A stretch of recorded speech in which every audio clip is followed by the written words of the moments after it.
It's 6 o'clock in the morning, pitch black outside. My 14-year-old son is fast asleep in his bed, sleeping the reckless, deep sleep of a teenager.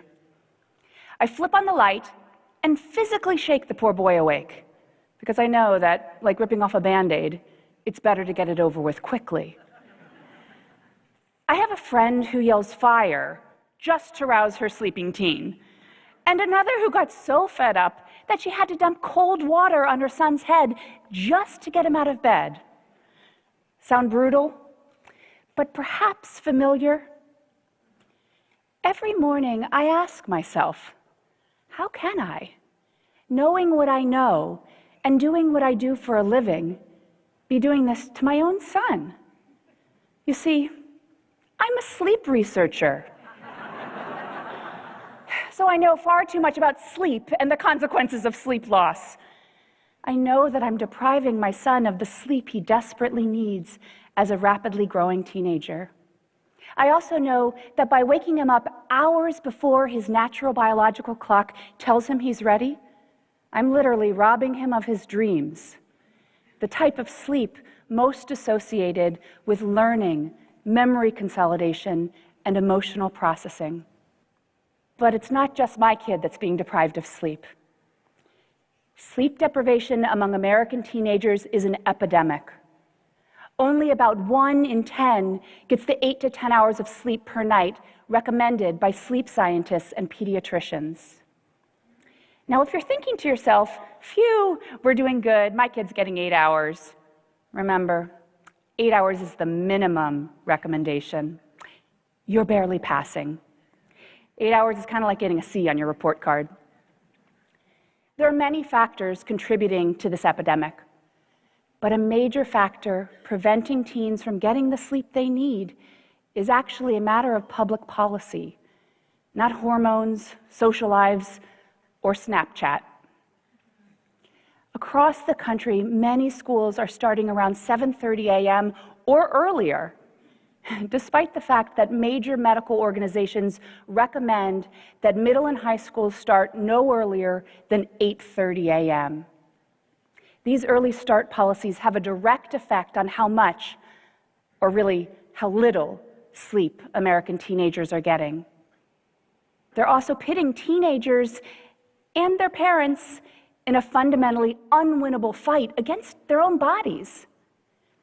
Around the time of puberty, teenagers experience a delay in their biological clock, which determines when we feel most awake and when we feel most sleepy. This is driven in part by a shift in the release of the hormone melatonin. Teenagers' bodies wait to start releasing melatonin until around 11 p.m., which is 2 hours later than what we see in adults or younger children. This means that waking a teenager up at 6 a.m. is the biological equivalent of waking an adult up at 4 a.m. Now, on the unfortunate days when I have to wake up at 4 a.m., I'm a zombie, functionally useless. I can't think straight. I'm irritable, and I probably shouldn't be driving a car. But this is how many American teenagers feel every single school day. In fact, many of the, shall we say, unpleasant characteristics that we chalk up to being a teenager, moodiness, irritability, laziness, depression, could be a product of chronic sleep deprivation. For many teens battling chronic sleep loss, their go-to strategy to compensate is consuming large quantities of caffeine in the form of venti frappuccinos or energy drinks and shots. So essentially, we've got an entire population of tired but wired youth.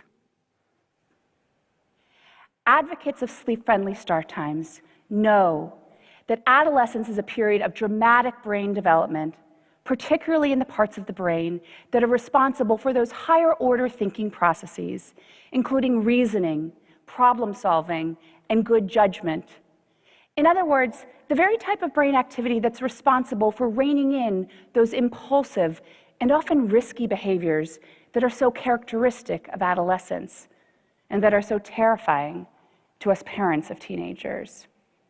They know that, like the rest of us, when teenagers don't get the sleep they need, their brains, their bodies, and behavior suffer, with both immediate and lasting effects. They can't concentrate. Their attention plummets. And many will even show behavioral signs that mimic ADHD.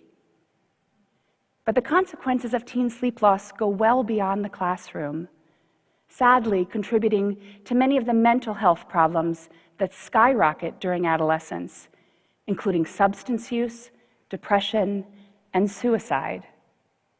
In our work with teens from LA Unified School District, we found that teens with sleep problems were 55% more likely to have used alcohol in the past month. In another study with over 30,000 high school students, they found that for each hour of lost sleep, there was a 38% increase in feeling sad or hopeless, and a 58% increase in teen suicide attempts. And if that's not enough, teens who skimp out on sleep are at increased risk for a host of physical health problems that plague our country, including obesity, heart disease, and diabetes. Then there's the risk of putting a sleep-deprived teen with a newly minted driver's license behind the wheel. Studies have shown that getting 5 hours or less of sleep per night is the equivalent of driving with a blood alcohol content above the legal limit.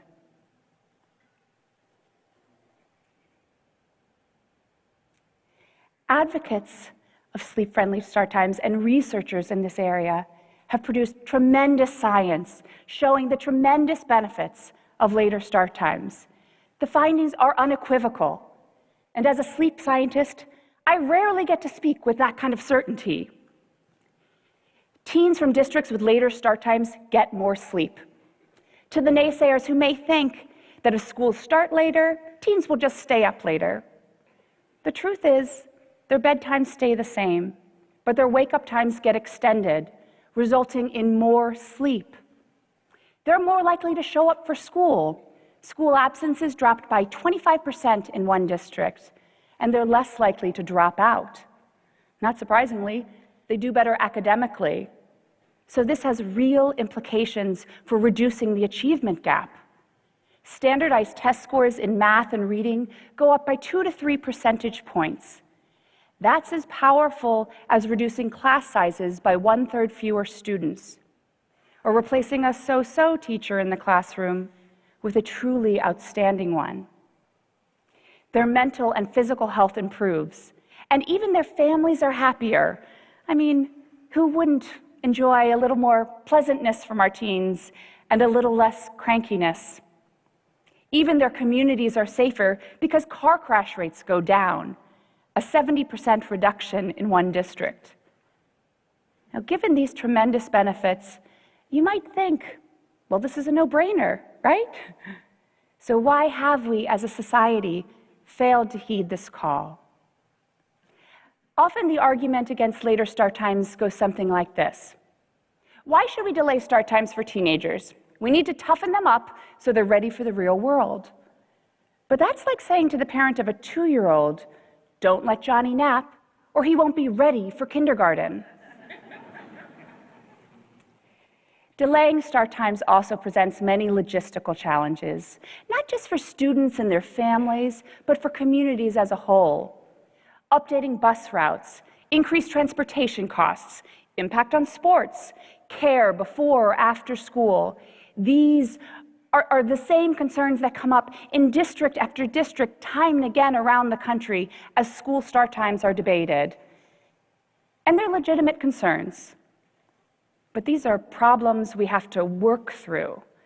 They are not valid excuses for failing to do the right thing for our children, which is to start middle and high schools no earlier than 8:30 a.m.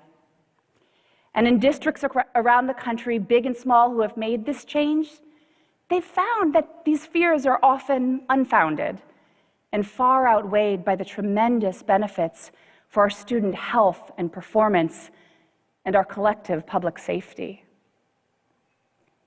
So tomorrow morning, when coincidentally, we get to set our clocks back by an hour, and you get that delicious extra hour of sleep, and the day seems a little longer and a little more full of hope, think about the tremendous power of sleep.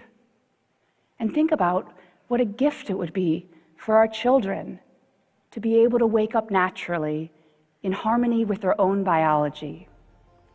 Thank you, and pleasant dreams.